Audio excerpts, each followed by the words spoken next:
فاتحة إلى حضرة النبي المصطفى رسول الله صلى الله عليه وسلم ثم إلى روح خصوصا الإمام محمد الغزالي الطوسي له الفاتحة. أعوذ بالله من الشيطان الرجيم. بسم الله الرحمن الرحيم. الحمد لله رب العالمين الرحمن الرحيم مالك يوم الدين إياك نعبد وإياك نستعين اهدنا الصراط المستقيم صراط الذين أنعمت عليهم غير المغضوب عليهم ولا الضالين آمين. السلام عليكم ورحمة الله تعالى وبركاته. بسم الله الرحمن الرحيم. الحمد لله رب العالمين والصلاة والسلام على سيدنا محمد وعلى آله وأصحابه أجمعين. قالوا سبحانك لا علم لنا إلا ما علمتنا إنك أنت العليم الحكيم. رب اشرح لي صدري ويسر لي أمري واحلل عقدة من لساني يفقه قولي وسدد لساني واهد قلبي بجاه النبي والآل. أما بعد، فيا معاشر الحاضرين وزمرة المؤمنين رحمكم الله. Segenap para hadirin jamaah salat zuhur dan kajian rutin di tiap hari Kamis di Masjid Jami' At-Taqwa Isuzu yang dirahmati oleh Allah Subhanahu wa taala. Tidak berpanjang kalam, mari kita lanjutkan pembahasan kita dalam kitab Bidayatul Hidayah karangan Imam Abi Hamid Muhammad Al-Ghazali. Kitab Bidayatul Hidayah, saya sedikit ingatkan, adalah kitab yang berisi tentang sunnah Rasulullah dari kita bangun tidur sampai kita akan tidur kembali. Itu digabung, dirangkum dalam kitab ini. Buka di halaman 28. Di halaman 28 di paragraf yang kedua.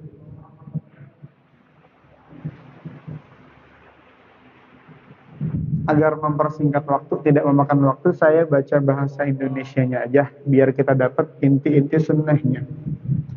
Di paragraf yang kedua, meneruskan yang telah dibahas oleh Kiai Fahmi sebelumnya.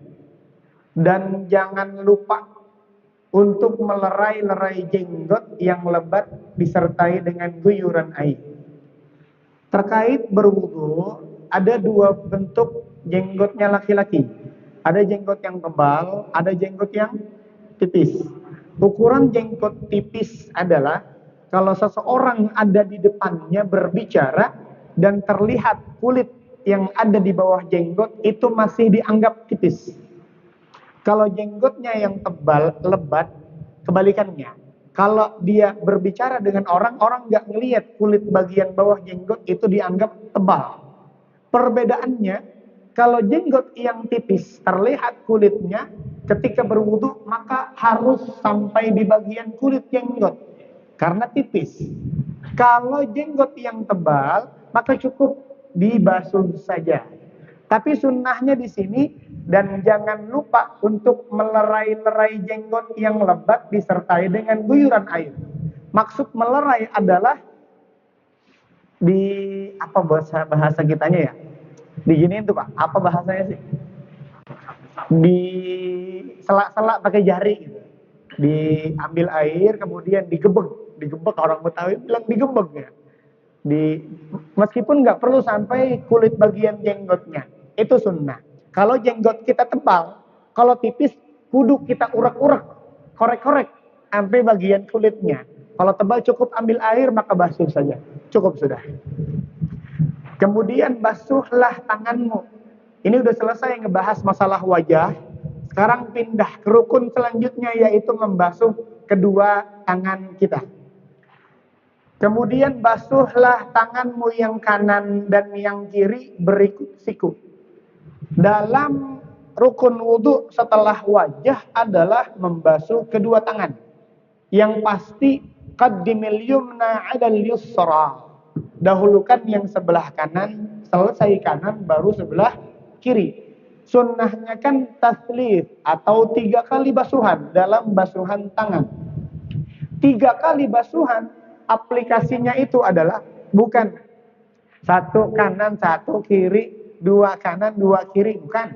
Melainkan selesaikan dulu bagian kanan 3 kali, baru selesaikan bagian kiri juga 3 kali. Bukan 1, 1, 2, 2, 1, 2, 3, 1, 2, 3. Dan juga disebutkan di sini sampai di arah siku. Siku kita ini ya, sikut sampai sini. Tapi wal afdalu, kalau kita dianjurkan ketika berwudu dilebihkan bagiannya. Pertama, agar tidak ada bagian wajib yang kurang maksimal basuhnya, maka lebihkan. Kedua, termasuk nanti kalau melebihkan bagian wudu, airnya kita lebihkan, ghurran muhajjalina min atharil wudu. Bagian tubuh yang nanti bagian tubuh itu dipakai ketika wudu, dibasuh dengan air wudu, hari kiamat akan menyala-nyala, bersinar bagian tubuh tersebut. Di mana? Teruskan kitabnya. Sebab bagian tubuh yang akan bercahaya di surga nanti adalah seluruh bagian yang terkena basuhan air wudu.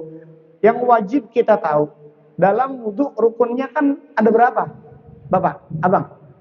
Dalam mazhab Syafi'i, rukun wudu yang wajib ada dalam wudu itu kan hanya 6. Niat, basuh wajah, tangan, rambut, kaki, tertib. 6. Selebihnya kumur-kumur, istinsyak, basuh telinga, dan teman-temannya itu sunnah. Maka kalau kita basuh bagian-bagian yang sunnah, kemudian kita lebihkan, termasuk dengan hadis yang disampaikan Nabi, nanti ketika di surga, sebelumnya juga di hari kiamat, ghurran muhajjalin, akan bersinar-sinar bagian tubuh yang terkena dengan air wudu pas dulu kita wudu. Mudah-mudahan kita masuk surga dan kita bersinar karena air wudu kita. Amin. Teruskan. Saat membasuh tangan yang kanan, nah ini doanya. Jadi ini kan sunnah-sunnah Nabi di dalam wudu ya. Setiap bagian, baik yang wajib ataupun yang sunnah, maka itu ada doa-doa yang bisa dibaca. Bisa dibaca maksudnya ini sunnah. Pun seandainya kalau terasa banyak, kita nggak sanggup menghafal, kita nggak baca pun tidak bermasalah. Karena bukan termasuk wajib, hanya sunnah. Tapi kalau bisa, laksanakan. Apa doanya? Doanya Allahumma, di bagian bawah tuh, Allahumma a'tini kitabi biyamini wa hasibni hisaban yasira. Yang artinya, ya Allah, berikan padaku buku catatan amal-amalku di tangan kananku, dan hisablah aku dengan hisab yang ringan. Ini permintaan doa, minta catatan amal kita nanti diberikan lewat arah kanan dan diterima oleh kita dengan tangan kanan. Kenapa? Bapak, abang semuanya pernah baca surah Al-Waqiah? Pernah pasti. Di situ kan banyak dijelaskan tentang ashabul yamin sama ashabus shimal. Ashabul yamin golongan kanan, ashabus shimal golongan kiri. Secara global, golongan kanan adalah golongan orang baik yang masuk surga. Ashabus shimal ya golongan sebaliknya, golongan yang tidak baik akan dimasukkan ke dalam neraka.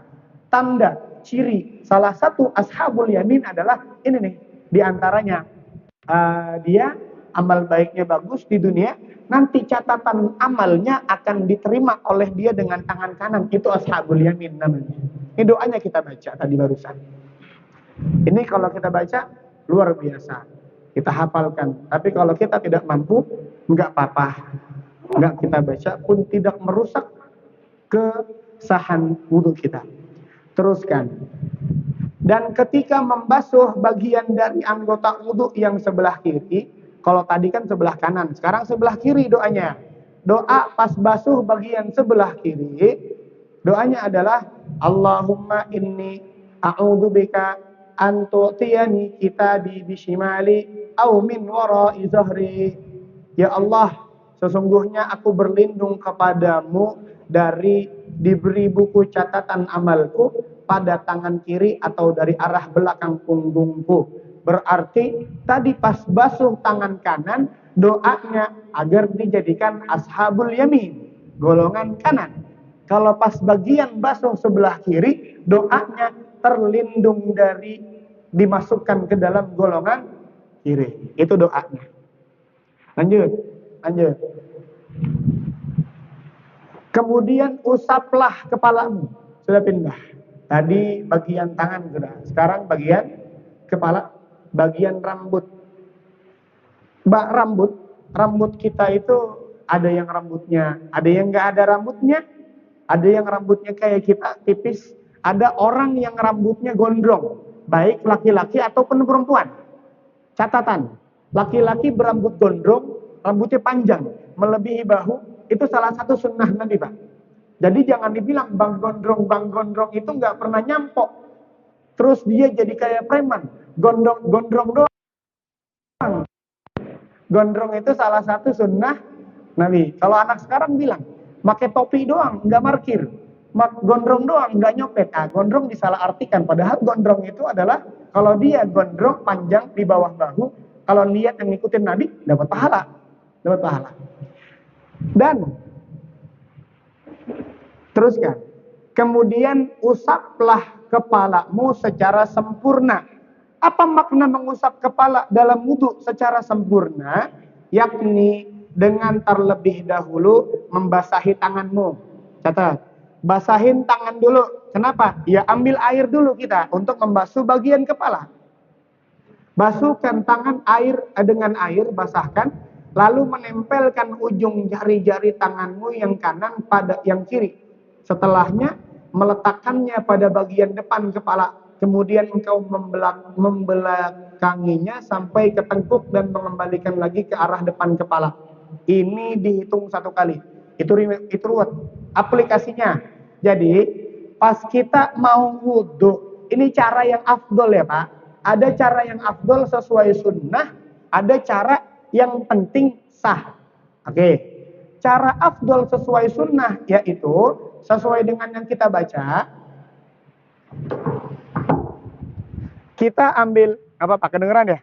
Kita ambil air itu agar sekiranya telapak tangan kita basah. Bukan berarti kita ambil air, kemudian airnya kita timbun di atas telapak tangan, kita basahin, ya basah baju kita Pak. Caranya gimana? Ambil air, sekiranya ada air baru yang menempel di tangan kita. Air baru tuh, menempel, lantas pas sudah kita punya air baru, jempol kita letakkan di cambang depan telinga, letakkan di jambang. Nah, dimulai dari bagian depan dengan tangan bagian telunjuk. Dimulai dari sini, ambil air, taruh, jalankan dari depan ke arah belakang. Itu dihitung 1.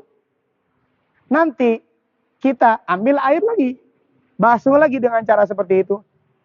Kedua, ambil lagi. Ketiga. Ini yang dimaksudkan dari yang barusan kita baca. Itu cara yang afdal, cara yang sempurna sesuai dengan sunnahnya Nabi. Tapi tadi saya bilang, apakah ada cara yang penting sah? Iya toh, kadang-kadang kita terburu-buru, dikejar dengan urusan pekerjaan dan lain sebagainya. Kita kalau ngambil yang maksimalnya kita tidak mampu karena hanya punya waktu sedikit. Lantas berbicara masalah sah atau tidak, maka bagian rambut kepala mana saja yang kita basuh, maka itu cukup. Asalkan rambut itu masih ada di bagian kepala. Wah, apa maksudnya? Jadi kalau kita mau wudhu, ngukur asal sah karena kita buru-buru mau kerja, ambil air, bagian sini kita basuh, itu cukup sudah. Bagian rambut sini masih di arah kepala kan? Masih di area kepala. Itu cukup. Kalau abang gondrong, rambutnya sampai di sini, sampai bahu, dia wudhu cuma bagian sini dibasuh, itu tidak sah. Kenapa? Rambut yang bagian bahu sudah keluar dari area kepala. Jadi kalau dia abang gondrong, mau ngambil sah wudhunya, jangan bagian yang terurai yang dibasuh, tapi bagian yang mana yang masih masuk di dalam area kepala. Kalau gondrong, kalau kita sedang pakai peci misalkan, bisa kita nggak lepas peci, tinggal kita angkat sedikit, kita bagian basuh sini boleh, basuh sini boleh, basuh sini juga boleh, masih bagian rambut di bagian kepala. Jadi ada cara yang sempurna, fikihnya dapat, tasawufnya juga dapat. Kalau cara yang kedua itu kita nggak nyunnah ya Pak, tidak menjalankan dengan cara sunnah, tapi wajibnya kita dapat sudah terpenuhi. Itu kalau yang afdal tadi sudah saya jelaskan. Itu aplikasi dari yang tertera dalam kitab. Dan lakukan hal itu, ini dihitung satu kali. Maksudnya tadi ambil air, jalankan dari depan ke belakang sekali. Kedua, nah dalam wudhu itu yang wajib yang pertama ya Pak. Yang wajib itu basuhan pertama. Basuhan kedua, basuhan ketiga itu adalah bentuk menjalankan sunnah Nabi. Apa? Setiap basuhan maka 3 kali. Yang kedua, yang ketiga bukan wajib. Itu adalah sunnah. Itu salah satu bisa kita jalankan ketika di antara ada anak-anak naik gunung, airnya hanya sedikit di botol. Kalau dia maksimalkan sampai 3 kali, nanti nggak dapat air wudhu lagi buat sholat asar misalkan. Dia ambil yang wajib-wajib aja, basuh wajah sekali, basuh rambut sekali, basuh tangan sekali, asal airnya mencapai seluruh bagian yang wajib, maka boleh. Wudhu dalam keadaan tidak maksimal keadaannya, seperti kita naik gunung dan lain sebagainya. Jadi kedua dan ketiga itu sunnah taslis. Taslis adalah kita mengganjilkan. 1 wajib, 2 belum ganjil, 3 dapat ganjil. Dijadikan 3. Lanjut. Dan lakukan hal itu sebanyak 3 kali. Demikian berlaku pada anggota-anggota wudhu yang lainnya. Itu yang tadi saya jelaskan. Dan ini doanya. Selanjutnya bacalah doa sambil kita basuh kepala dengan cara maksimal. Maka ada doanya. Waqul, katakanlah ketika basuh kepala, Allahumma ghashini birahmatika wa anzil alayya min barakatik wa azillani tahta zilli arsyik yawma la zilla illa zilluk. Allahumma harrim sya'ri wa bashari 'alan nar. Bisa Pak ngapalin? Panjangan doanya sama niat wudunya. Ini doa. Kalau hafal dilaksanakan luar biasa. Kalau tidak bermasalah terhadap wudunya.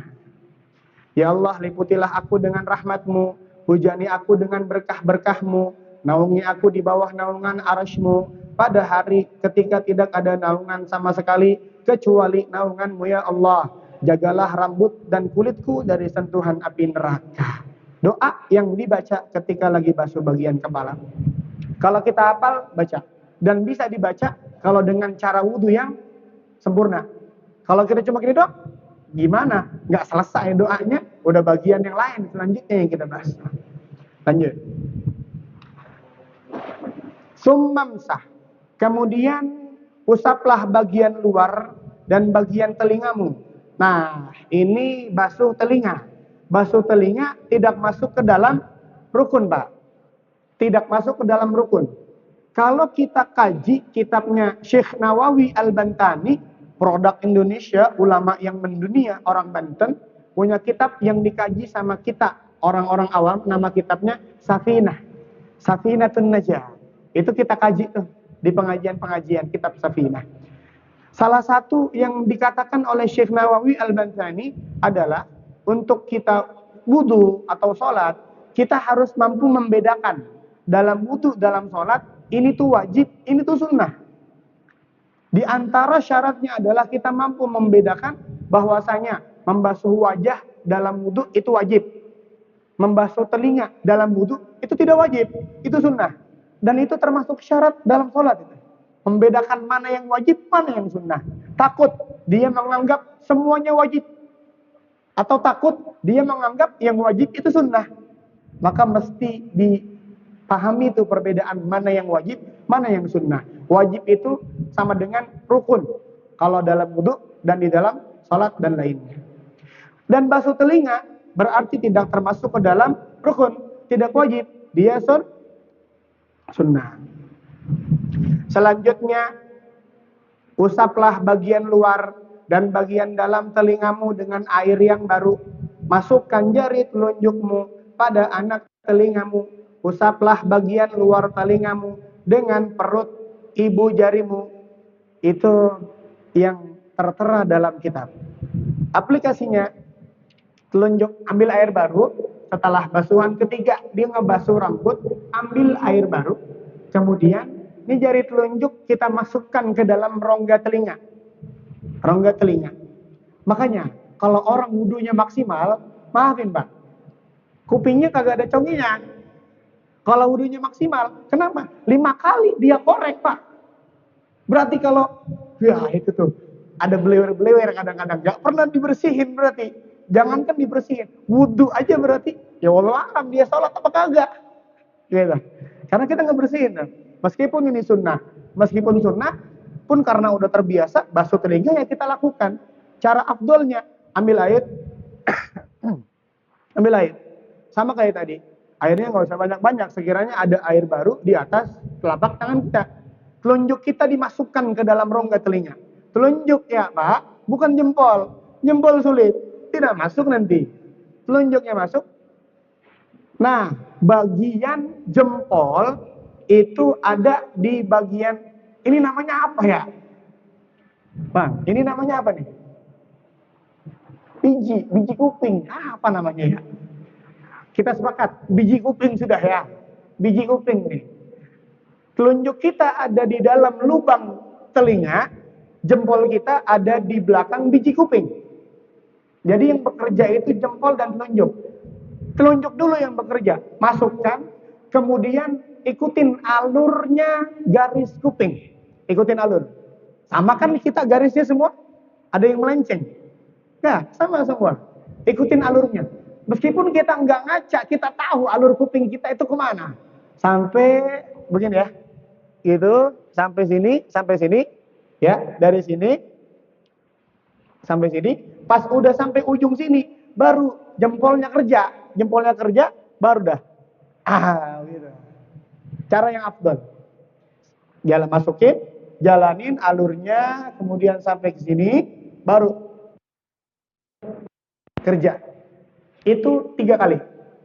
Tambahin sunnahnya ada namanya istizhar. Ketika udah 3 kali itu, telunjuk sama jempol gerak. Udah. Pas keempat, ini sunnah baru, tambahan. Untuk meratakan, ngambil sunnahnya aja. Ambil air, dua-duanya, tangan kita, kemudian kita giniin Pak. Gitu. Kita giniin. Gitu aja udah. Ini afdal. Cara yang paling afdal. Ada cara yang gak afdal. Ada cara yang sesuai fikihnya aja. Ya ada. Kagak basuh kuping juga, tetap sah wudunya. Karena dia adalah sunnah. Kalau mau ngambil sunnahnya gimana? Kita giniin aja boleh? Ya boleh-boleh aja sih. Cuma sayang banget. Udah ngelakuin sunnah, tapi nggak dimaksimalin. Jadi 3 kali. Kita jarinya, jangan satu-satu nih. Jangan kuping kanan dulu, kemudian kuping kiri. Barengan Pak. Barengan. Bisa kan? Bisa. 3 kali. Ambil lagi. Nah, cara afdalnya. Nggak dibasuh nggak apa-apa. Nggak apa-apa. Ilok. Udah wudhu nggak basuh telinga. Nanti dikatain sama teman, congengnya banyak. Berarti nggak pernah wudhu bersih nih. Ya begitu. Sallallahu ala Sayyidina Muhammad. Lanjut. Itu caranya. Kemudian doanya, ketika lagi basuh telinga, doanya adalah Allahumma ja'alni minal ladhina yastami'una al-qawla wa yattabi'una ahsanah. Allahumma asma'ni munadiyal jannah fil jannati ma'al abrar. Ya Allah, jadikanlah aku termasuk orang-orang yang mau mendengar ucapan lalu mengikutinya dengan sebaik-baiknya.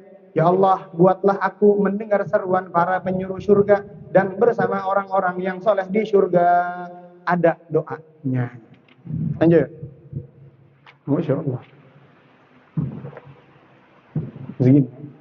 Terakhir. Atau lagi. Ini sunnah juga. Sebelum basuh kaki. Biar nanti Kiai Fahmi tinggal enak melanjutkannya. Setelah kita basuh telinga, maka ada basuh leher Pak. Wah, basuh leher. Pernah dengar dalam wudu basuh leher? Itu sunnah. Kita kadang-kadang cuma tahu ya muka, tangan, Kumur-kumur, muka, tangan, rambut, kuping, kaki, udah Allahumma lantas jalan. Kagak pakai doa lagi. Dalam sunnah setelah basuh kuping, sebelum lanjut, dan kemudian usaplah lehermu dan bacalah doa, ya Allah, lepaskanlah. Doanya adalah waqul Allahumma fukka raqabati minan nar wa a'udzu bika minas salasili wal aghlal. Ya Allah, lepaskanlah leherku dari belenggu api neraka, dan aku berlindung kepadamu dari rantai-rantai serta belenggu-belenggu yang menyertainya. Bagaimana caranya? Jadi kita, kan tadi di awal saya bilang, termasuk yang tadi kita bahas, nanti di surga bagian-bagian tubuh yang kita sentuh dengan air wudhu, meskipun bukan wajib, nanti nyala Pak. Itu emang udah tanda orang soleh itu begitu. Tanda orang soleh, dia bukan cuma wudhu doang ya, sholatnya juga. Bukan wudhu doang, saya rajin wudhu, kenapa nggak bersinar-sinar? Lah wudhu doang, sholat subuhnya kagak, mati itu sinar jadinya. Jadi meskipun tidak wajib, ada sunnah, bagian-bagian agar kita menjadi bersinar bagian tubuh kita. Salah satunya leher. Kemudian usaplah lehermu.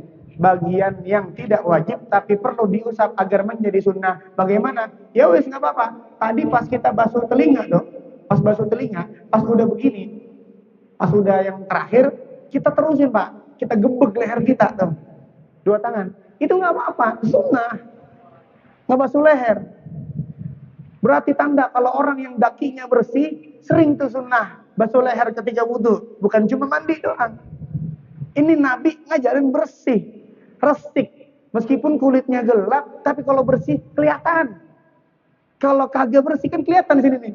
Ada oli banyak banget sini. Ada oli, olinya udah berkerak lagi. Begitu. Jadi itu salah satu sunnah yang jarang orang pakai, dan kita gampang aja sudah, pas sudah yang terakhir, nggak usah ngambil air baru, kita basuh di situ, pakai dua tangan, kita ratakan. Itu salah satu sunnah yang jarang orang menjalankannya. Saya rasa cukup, sudah kurang lebih 25 menit. Mudah-mudahan apa yang saya sampaikan bisa dipahami dan bisa diambil manfaatnya. Sedikit, tapi mudah-mudahan hal yang sederhana ini bisa kita jalankan. Jangan cuma ngaku umatnya Nabi, tapi nggak jalankan sunnahnya Nabi Muhammad Sallallahu alaihi Nabi Muhammad. Baik, ada yang punya pertanyaan terkait pembahasan atau selain pembahasan? Monggo, silahkan. Monggo, Bapak. Iya.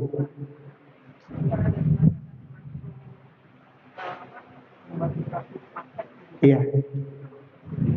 Ya. Ada yang cara satu-satu, rambut atau bagian rambut kepala dengan air, nanti pas telinga dengan air baru. Ada cara yang digabungkan. Karena apa? Karena telinga itu bukan wajib dan tidak perlu ngambil air baru. Begitu. Jadi meskipun dengan cara ngambil air buat rambut satu-satu, kemudian habis itu ngambil air lagi buat telinga, dapat sunnahnya. Atau ngambil air buat rambut, buat telinga, buat leher sekaligus, itu dapat sunnahnya? Dapat sunnahnya juga. Sama-sama betul. Karena apa? Karena untuk telinga tidak perlu air baru. Tapi yang dijelaskan sama Imam Ghazali, tadi kita afdol ngambil air baru untuk telinga. Meskipun telinga kita basuh dengan bagian rambut, air rambut tadi, maka itu tetap dianggap nggak apa-apa. Cukup Pak. Ya, ada lagi? Dua-duanya betul. Tapi afdol sesuai dengan tuntunan kitab, ambil air baru untuk bagian telinga. Langsung dikepok semua, kita ambil setali 3 uang. Ambil satu air, rambut, kemudian lanjut di bagian telinga, gebek leher, dapat sunnahnya juga. Cuma lebih maksimal pahala sunnahnya kalau kita ambil air baru. Ada lagi?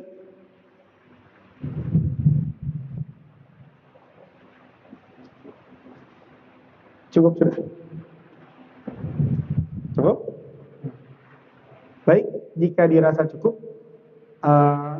mudah-mudahan pertemuan kita pada kali ini pertemuan yang mendatangkan kebaikan untuk kita, khususnya menjadi lebih mengerti tentang sunnah, khususnya sunnah di daily activity.